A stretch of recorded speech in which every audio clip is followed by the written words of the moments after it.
huge percentages of the population in any village or town or city in this country are involved in sport. Huge sections of the community. So obviously, if the heart of gospel work is to make disciples of all nations, then here's a pretty big nation to go after. Hello and welcome to Independence, the FIEC podcast for church leaders. My name is Adrian Reynolds. I'm head of national ministries for the FIEC, and I'm joined today. Well, I'm going to let them introduce themselves. First of all, on my right is Jonny. Hello, Jonny. Jonny Reid. Hi, I'm Jonny Reid. I work at Christians in Sport, but I'm also an elder at Town Church Bicester, an FIEC church just north of Oxford. You're very welcome. And on my left, Graham Daniels, as his mother calls him. That's right. That's what my mother calls me. Thank you very much, Adrian. She does. Dano to everybody else, but I'm just going to be like a parent to call you Graham. Who are you? I'm the chap who does whatever Jonny tells me to do. Is that right? But basically, yes. And my wife too. Obviously. You are the director of Christians in Sport. That's what I am. And you are both very welcome. Although, now you're at Town Church Bicester, Jonny. You are at an Anglican church, Graham. How did that? You're Welsh. How did that happen? Don't you have nonconformism? Yes, DNA. So, all the way through. So you're very welcome here, because although you're attending an Anglican church, there is this inner nonconformist just ready to break out. Yeah, I was headhunted by the most nonconformist Anglican called Mark Ashton at St Andrew the Great. There you go. And who said, forget all that, just come here. So the only people who are welcome on the podcast are those who are either nonconformist or Welsh. It's the same thing. So we're in. Lovely to have you with us. Always lovely to have you with us. Now, we're here to talk about using sporting events, not just talking about putting on a fun run as a church, but sort of major sporting events as an evangelistic opportunity. And you might think about things that perhaps your church has done in the past. People might have, put on a viewing maybe for a World Cup match, or done something for, another event. We're going to think, by the time we get to the end of the podcast, we're going to think especially about the 2024 Olympics, because it's an Olympic year and the Olympics are taking place. But actually, I want to start more broadly. Why is sport such a good point of connection with those who are unchurched or not yet believers, Graham? Well, I think the most elementary thing that we assume, even in the conversation as we started, is that huge percentages of the population in any village or town or city in this country are involved in sport. Huge sections of the community. So obviously, if the heart of gospel work is to make disciples of all nations, then here's a pretty big nation to go after. Yeah, so you're involved with Cambridge United. Yes. Not the other Cambridge. Yes. Cambridge United. What's the average attendance? 7,000. So what else in Cambridge are 7,000 people regularly going along to? Well, apart from church, actually. Nothing. In the sum total, nothing at all. No. Yeah. So it's interesting, even like you're not quite top tier, almost top tier, obviously, as a club. You told me to say, but even at that level, huge numbers of people engaging with professional sport. Well, at professional levels, sure, in Cambridge. And then, of course, you take the reach of that, because you're talking 20 or 30,000 people with kids playing in the teams and all that kind of thing. And another 8,000 Manchester United fans in Cambridge as well. Yes, all going 300 miles to watch a game. But I think your starting point clearly is that it's culturally, it's a phenomenon across all levels of sport. And therefore, in terms of gospel ministry and permeating the culture, it's an obvious place for Christians to engage. Yeah. Let's turn it round a little bit. Christians are sometimes hesitant to engage, Jonny, when it comes to sport. It all feels a bit too, secular, non-Christian. What is it that makes us a little bit nervous about thinking as sport as an opportunity? Showing a match in the World Cup, okay, I can just about do that. Yeah. But something that's a bit more active, a bit more thought through, not so much. Yeah, well, I think you'd have a number of sort of historical reasons, potentially. I think we're going to talk, and you'll have a chance to listen to something around Sunday Sport later, and that would just be a wider hesitancy. Sure. You've got lots of sort of cultural talk around the influence of gambling and alcohol historically, and cigarette advertising. So there'd be a lot of weight of history which might just go, does sport and Christianity actually fit together in any way, shape or form? So just keep it separate, life will be simpler. Just keep it separate, life will be simpler. Sure. Sport in and of itself, in terms of, depending on the sport you play, aggression. Can a Christian be competitive and aggressive? Is it right to want to win? Is that so? There's a number of sort of questions which are raised around sport. I think I'd like to hope we've got some good answers to all of those. Yeah. But you could see why some churches may be hesitant to kind of bring that either into the building or be encouraging church members to go out into their clubs and teams. Sure. And I guess also there is not a huge list of sporting stars who identify as Christian, conservative evangelicals, or whatever it may be, that we would look at and say, there's someone really laudable to latch onto that you maybe see in some other walks of life. Is that a fair assessment? Although it seems to be more is the case now, but... Yeah, it does seem to be a little bit more. Potentially, we've been reflecting as an organisation on that in terms of people now have a voice in a way they didn't have before. Social media, massive negatives, but some positives. And one of them is people are able to authentically speak of their faith in a way which isn't being edited out potentially, and maybe feel confident that they can control the narrative in the way they couldn't before. And people aren't being dismissed for that, perhaps in the way they might have been in the past. No, it seems in the sense of wider society, faith is an adequate option in order to speak about their real authenticity. Within sports psychology, it's talked around the importance of having a breadth of identity, and faith is an adequate breadth of identity within the kind of a secular world. So there's, things are shifting slightly maybe, which is We were talking about with Graham just earlier about the US Masters, which finished last night. I'm not quite sure when the podcast will go out, but we're sort of still basking in the glory of watching Augusta, and which for people who don't know is one of the majors in the golf on the golf calendar. Always very striking course, and always very exciting. Green jacket, very kind of seminal moment, isn't it, when the green jacket gets passed on to the person who's won. And this year's champion is Scotty Scheffler, who is very clear about being a Christian. Actually, more than that, he's very clear about priority in life, isn't he? Yeah, tremendously articulate about his faith. And I think there has been a trajectory, I would think probably over the last 15 or 20 years. And this is where the whole feel of contemporary culture in some ways has helped people to be Christian. If you professed faith 20, 25 years ago, you were fair game actually in elite sport to get a bit of a battering. You're a bit of an idiot. You're a bit extreme. Now, the change that's happening in culture for various reasons, of course, is that now people can't really attack you for how you feel. And interestingly, the plus of that is that the hearing for the gospel has increased exponentially, or the plausibility of the gospel has increased, because what started to happen is that numerous people do talk about their faith on their own social media. Because I mean, when you're in masters, everybody knows about it. But it's become normative to speak about being a Christian, almost to the point you're not quite sure who is a Christian who speaks about being a Christian. But what a turnaround that is in 2 decades. So there's a definite shift here.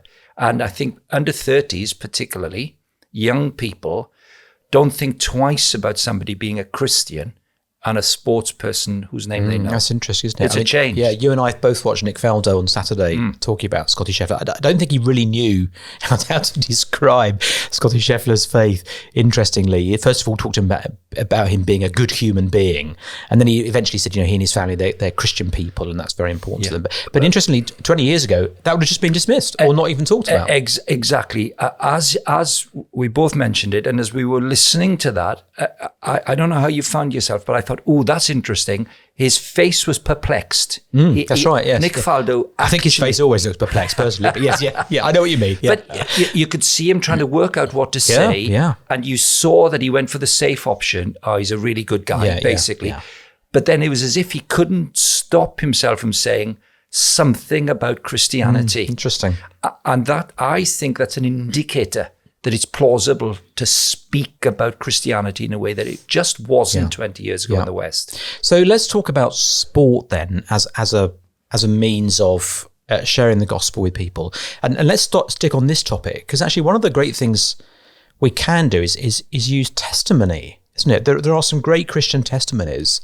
I'm thinking of the Olympic rower whose name's going to come to me in a moment. Debbie Flood. Thank you very much. It's going to come to me by you telling me. Yeah, well, it should come via us, really. It should do, yeah. So, there are actually sports people who are clear Christians and want to talk about their faith and are happy to talk about their faith. That in itself is a really good way in, isn't it, for churches? Oh, 100%. I think one of the things we're trying to produce and release out of Olympics is these testimonies, just to help people see that, I think Dano said, the plausibility of being a top-level athlete and a Christian, and how it actually applies. We often talk about sport as being a kind of zoomed in view of life often. You get within maybe 10 minutes a massive peak and a massive trough in a way which may take 20 years in life. And so how people respond to that and think about that and reflect on their faith on that can be really powerful. So Debbie would be one of those where she's really articulate on the pressure of winning a medal, but how also she came to understand that it didn't ultimately define her. And that's, I think, really powerful for people to hear, when maybe we're indoctrinated, maybe too strong a word, to think that what we do, what we achieve is going to define who we are. For people, Christian or not yet Christian, to see that actually there's people who are living for something slightly different. That's why Scheffler was really powerful, wasn't he, of going, I really, really want to win. Winning's really important to me. And yet actually I do know whether I win or I lose. That is not what defines me. And that's a really powerful testimony. I think I've got some technical theological categories for you that might leave you a bit cold, but I think someone with some deep theological training can obviously identify with. I think as Christians are weird. That's my theological category. That's profound. So, the gospel is counter-cultural at some level, and the things that we believe. Jesus rose from the dead. He ascended to the Father's right hand. He is God. He sent God the Spirit. Christianity is weird. But I don't think Christians need to be weird. And I think one of the challenges is Christians are sometimes themselves weird. And actually, the power of testimony, the power of hearing from people, Scotty or Debbie, whoever it is actually that although there are things that are weird about the message, and you have to overcome that weirdness in order to believe. That's what faith is. You don't need to be weird yourself. No, we like telling people to be good at being normal, but mine were theological, technical categories. Graham, can I fit in with that? Good at being normal. But here's the good thing about that as well. Of course, if you're not normal, you don't know you're not normal, so all your friends won't be normal. So you still be good at being normal. But on the testimony, here's a really specific point, which I think, certainly for pastors thinking about this when they hear somebody's testimony and they might use it, here's the double-edged sword of it. A Debbie Flood is a mature Christian, four-time Olympian. She's not a kid anymore. No. Scheffler's not old, but he's experienced. If you're a Premier League footballer aged 23 and you've come to faith at the age of 20, you have no education, you know nothing but the football bubble. And we throw you out there. In some ways, if Christians in sports say, get this guy's story, you could be throwing into the wolves, couldn't you? Because the boy knows nothing or the girl knows nothing, no life experience, no experience of church, no mentoring, no discipleship. So that people get a feel of this, I think we've wrestled with this certainly all the time I've ever been involved as an athlete in sport. And the responsibility to say, who shall we put on a film to let people use? What's changed, as Jonny intimated earlier, is in the last 15 years or so, your own Instagram accounts and all that means that you put yourself out there. It's actually made it easier for us in a way because we're pastorally aware of the needs. But now we don't know everybody who professes faith. 10 years ago, you knew everybody. And now there are scores, hundreds even professing. So there are plenty of testimonies out there. The flip is, can they last the course? So you need to be thoughtful as a church leader. What you're using and tapping into. That's why you guys are so valuable. You're doing some filtering for us. Trying to. That's what we try and do. We try and filter that. But let's move from the general to the specific and talk about. So here's a little sports quiz for you. Great, Jonny, you ready? The sporting event that has the highest in-person attendance in the world? That's a great question.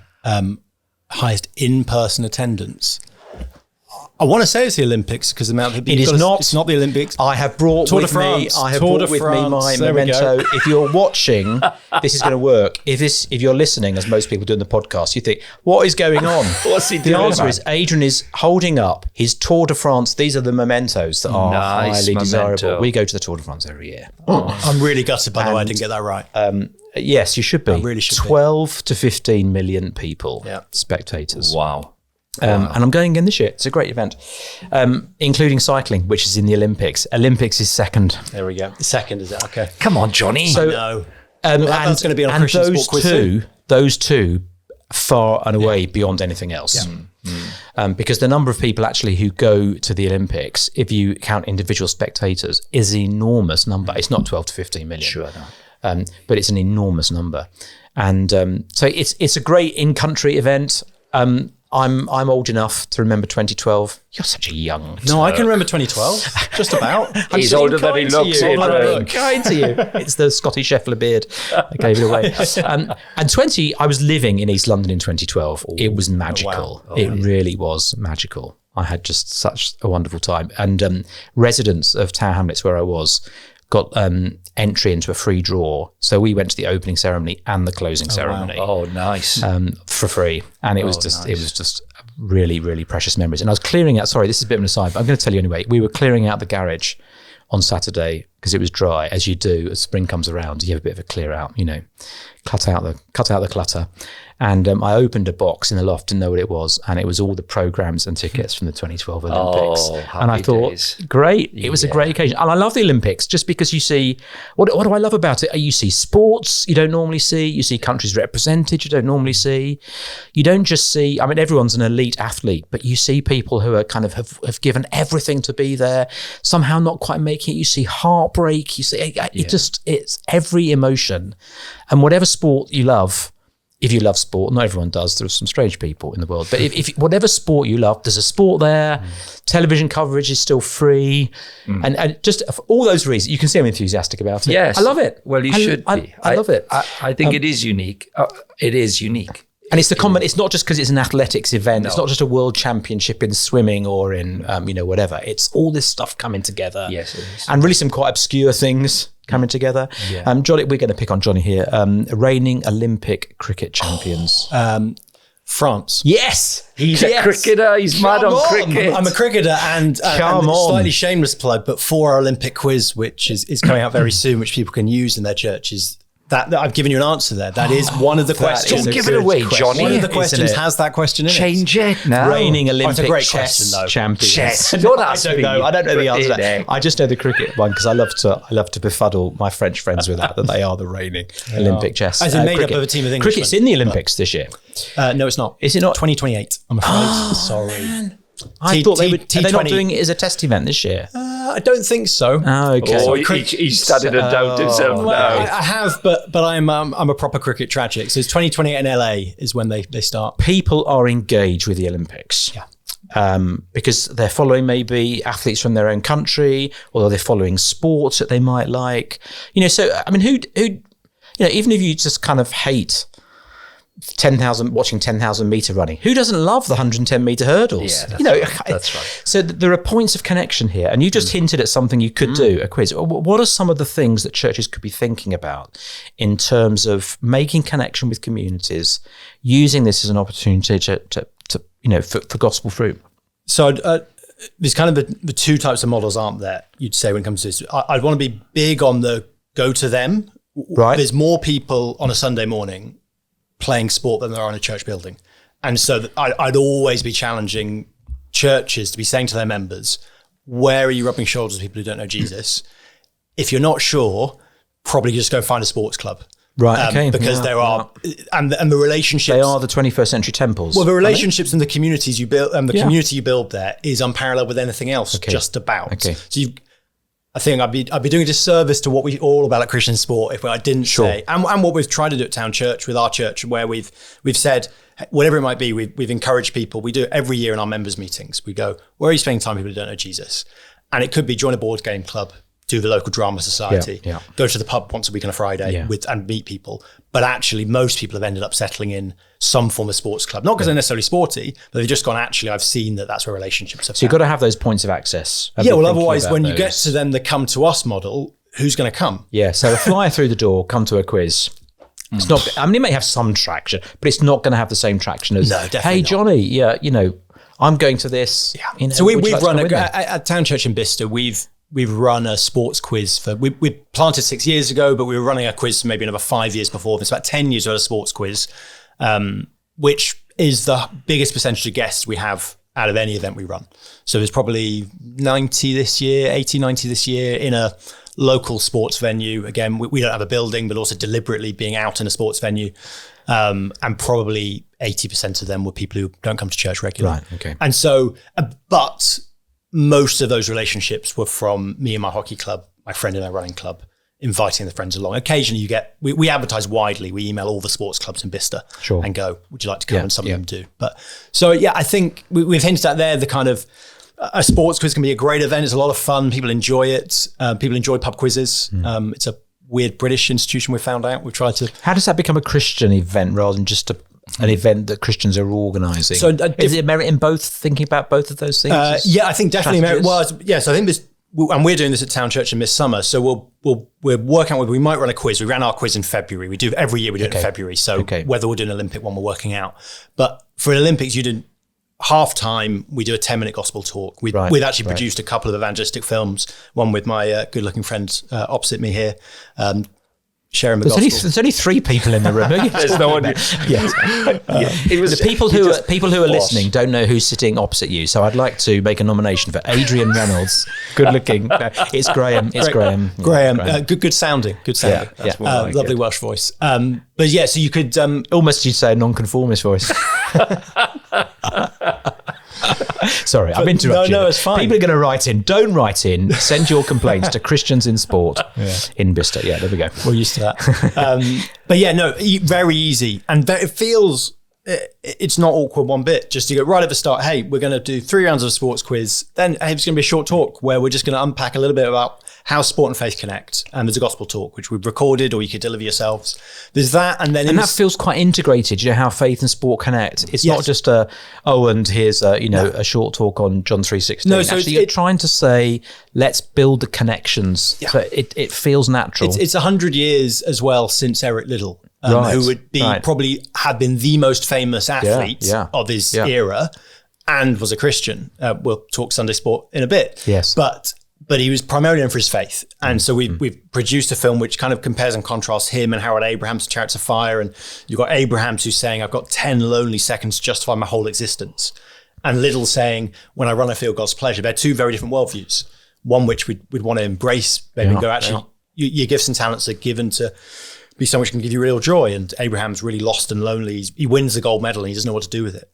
And so we've done a gospel talk around that. So like you say, the connection points are there, which reflect what we're going to see in the Olympics in the summer of people winning and losing. But then we're running a family fun day on the same day as the Euro 2024 final at church. And that'll be a very different event where, just to continue the sporting analogies, we call it kind of like a back of the stands event. It's for people who may be just looking in on what's going on in the stadium, looking in on church. Yeah. We'll mention who we are. We'll give people everything, like a pack on the door, which may have some tracts. We've produced some tracts with 10 of those for the summer.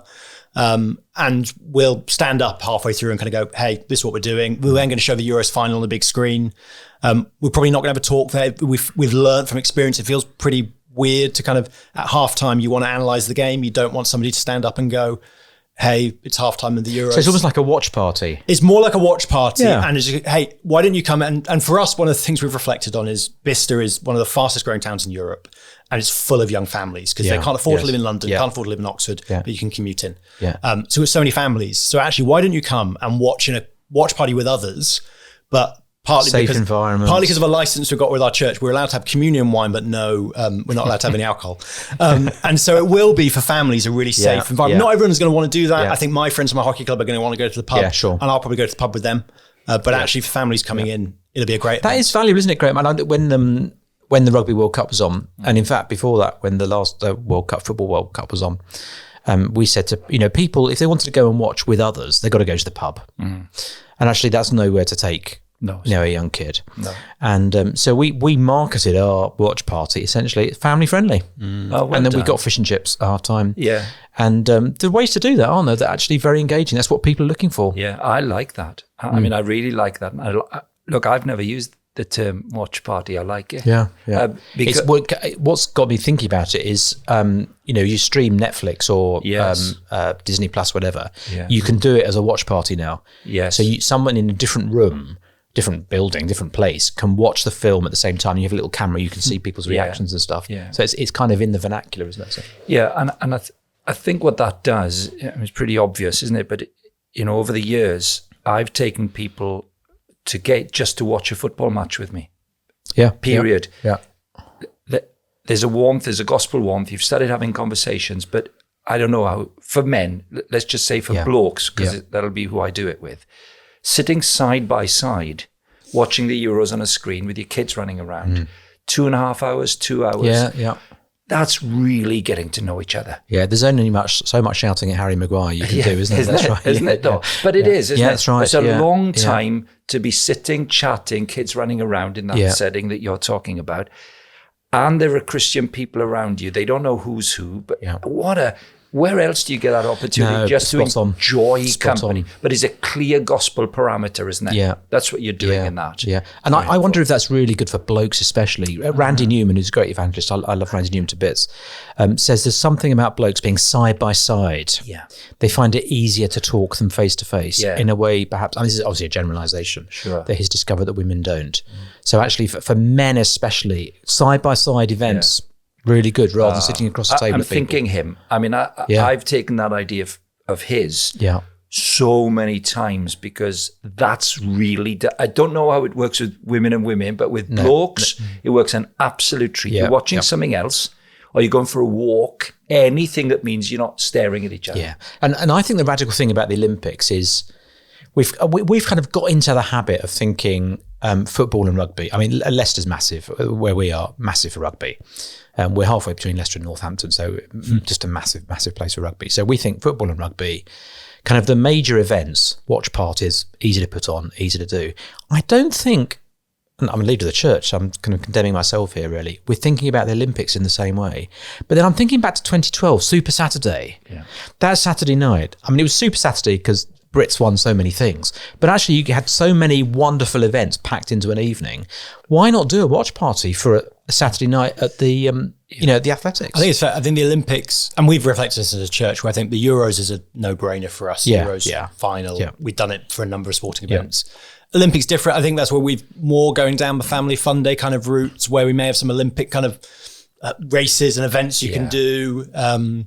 Slightly different vibe potentially. Like you say, you've kind of either got to launch to go, we're just going to watch Saturday night, even if all the Brits have been knocked out, which they won't do. I think there's lots of Brits who are going to do really, really well, but it's a very different type of thing. A lot of it more is, I think hey, why don't you just come watch some Olympics with me and just and do that, and that there's something in that. But I think there's an easy win in this year's Olympics, which is the little story. So parents parents are in their 40s. It's 100 years exactly. There's the track, there's the book, it's in the pack that we do. Was it in Paris as well? Yes, it was in Paris. It was in Paris, which is why it's a story. Yes, okay, yes. So it's a great. So it's all coming back to me. Yes, but for parents, if parents bring their children to that kind of fun day, the odds are, because what is it, 1990s film, 1980s, 90s? 1981. 81. For copyright reasons, I cannot sing you the theme tune, but it's in all our heads. Yeah.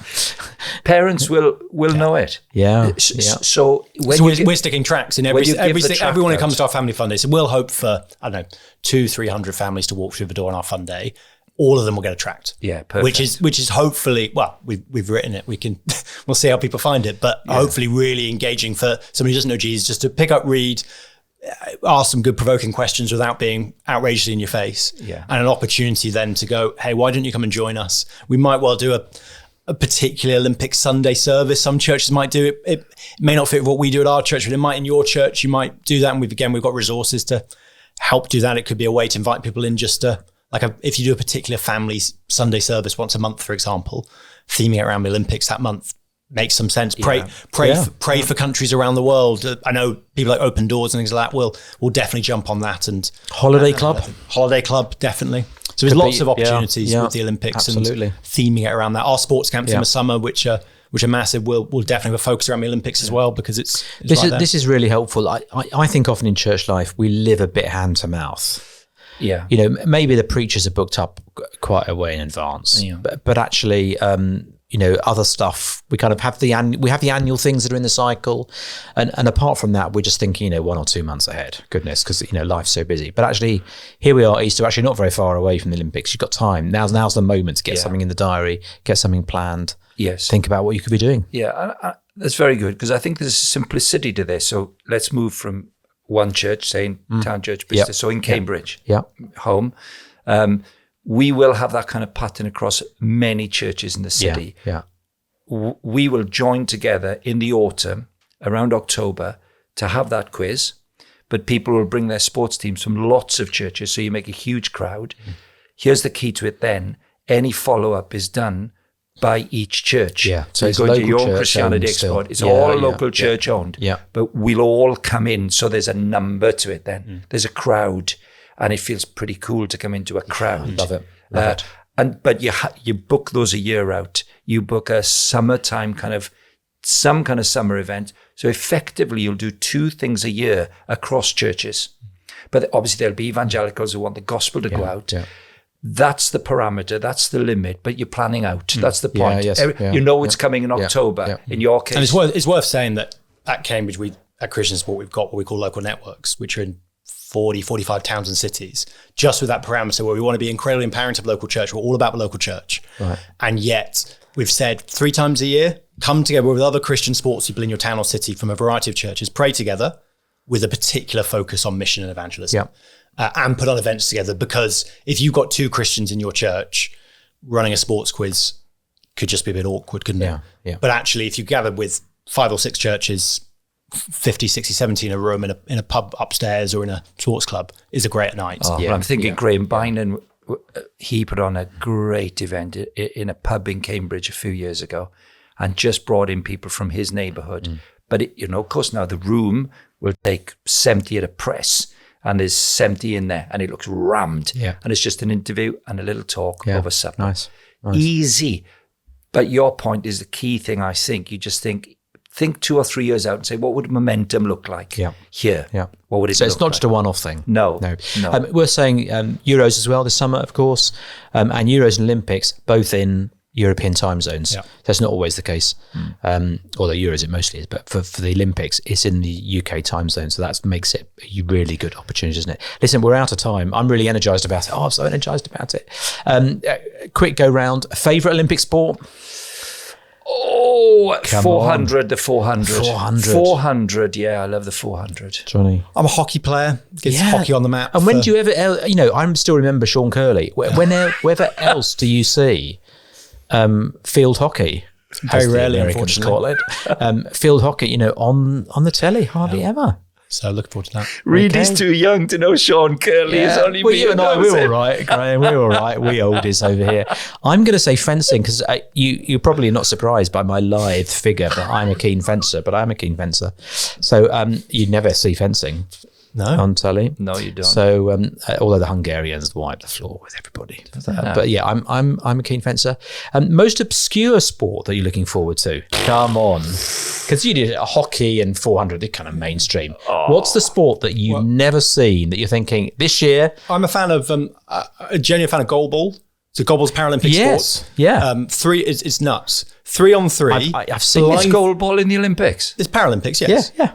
3 on Paralympics and Olympics. Yeah. We've watched that guy play it. 3 on 3, blindfolded, because they've got different levels of visual disability, and they basically just hurl a heavy ball about 15 metres away to go into a goal. And it's like a noise. Love it. Your obscure sport? No, that's mine. He stole mine. Did he? No, he rescued me. I'm going to say handball. Yes. Which the Brits don't play at all. No. It's ludicrous. One of the greatest sports to play. It's a great sport to watch. And actually, you could be playing that. I love it. I tell you what, you two are Ragnaraks. We're energised by this, aren't we? You're hopeless. I'm a footballer. What do you expect? Well, there's football of a kind in the under 23s. Yeah. If you play football, you don't know anything else, do you? Listen, bros, thank you so much for joining us. I'm energised. Hope your church is energised too. I'm going to, at our next elders meeting, we're going to talk about this. We're going to get something in the diary. And it's very exciting. And the Olympics are when, Johnny? Just put you on the spot here. Late July into early August. Late July. Yeah, I want to say the 29th of July. Yeah. But I'm so week 3 of Keswick. That's how I measure it. Is Olympics. Listen, thanks so much for joining us. We're going to meet again to talk about Sunday sport, which is a slightly more serious issue. And obviously, Olympics is very serious and evangelism is very serious, but pastorally more tricky. We're going to talk about Sunday sport. But thank you for the moment so much. If you've enjoyed the podcast, do rate and review because it helps other people find us. And we'll look forward to seeing you again soon. Thanks, guys. Thanks so much.